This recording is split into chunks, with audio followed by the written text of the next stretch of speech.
They planned to humiliate him. They expected an awkward, desperate man embarrassed in front of an entire restaurant. Instead, they watched the most stunning woman in the room walk straight toward him and call his name. Before we dive into this story, please take a moment to share in the comments where you are tuning in from, because it truly inspires us to see how far our stories travel across the world and how many incredible people connect with us through these heartfelt moments every day.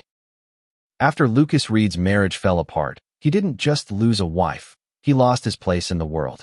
At the office, he became the quiet guy people whispered about. The one they joked couldn't keep a flame alive. Too boring. Too closed off.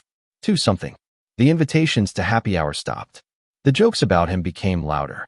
Before long, Lucas wasn't a person anymore. He was a punchline.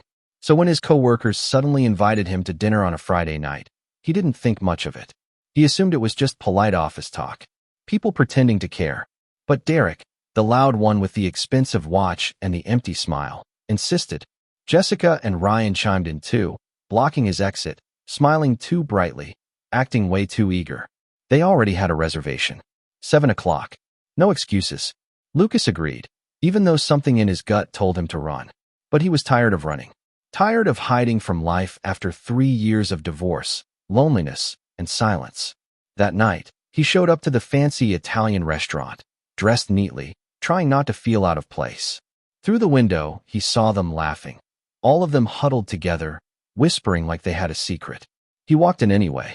The moment he approached the table, their conversation stopped. Every pair of eyes locked onto him with a mix of amusement and anticipation. And then Derek dropped the bomb. They had set him up on a blind date. Not a kind one. Not a thoughtful one. A cruel one. A date they described as so ugly no one could look at her. Someone they picked specifically to embarrass him. They were so excited to watch him squirm that they had hidden around the restaurant to film it, to laugh about it later, to make Monday morning unforgettable. Lucas was trapped. He felt the walls closing in. He could practically hear the punchline forming. Then Derek's phone buzzed. "She's here," he announced proudly. The table fell into a hush. Lucas braced himself, gripping the edge of the table, ready for the humiliation they had planned. But when the door opened, the entire restaurant fell silent.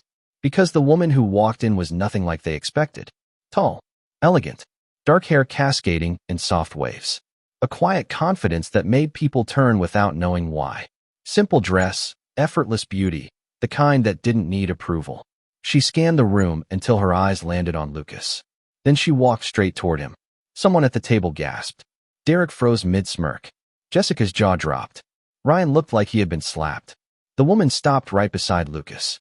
"You must be Lucas," she said, her voice calm and warm. He nodded, unable to speak. "I'm Claire Morgan," she continued. "I believe we're supposed to be having dinner." The humiliation Derek had planned evaporated instantly. His face turned red as he tripped over his own words, trying to regain control. Claire didn't give him the chance. She sat down gracefully and turned to Lucas. Not them, as if the rest of the world had disappeared. They talked, really talked. She listened to him. She noticed him. She respected him. And for the first time in years, Lucas felt seen.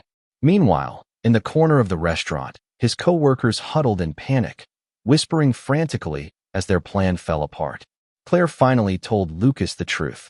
Jessica had contacted her 2 days earlier, making it sound like Lucas needed charity. They described him as a pity case, shy, awkward, broken. And they didn't tell Claire that the whole dinner was a setup, a joke meant to be played in public. Claire admitted she almost walked out the moment she realized what was happening. But then she looked at Lucas, sitting there quietly, trying not to make a scene, and she stayed. "Not for them. For him. You're the only person at this table who hasn't lied to me," she told him. Those words hit Lucas harder than anything else that night. Because she was right. His coworkers didn't just hate him. They needed him to stay small so they could feel big. They mocked his divorce, his loneliness, his silence, because it made them feel powerful. But not tonight. Tonight, their scheme backfired. They had tried to embarrass Lucas Reed. But the only people who ended up humiliated were the ones who thought they controlled the narrative. Claire stayed. She ordered dinner. She laughed softly at Lucas's dry humor. She made him feel human again. And as Derek watched from across the room, furious and defeated, Lucas realized something he had forgotten. He wasn't the joke. He never was. He had simply been surrounded by the wrong audience.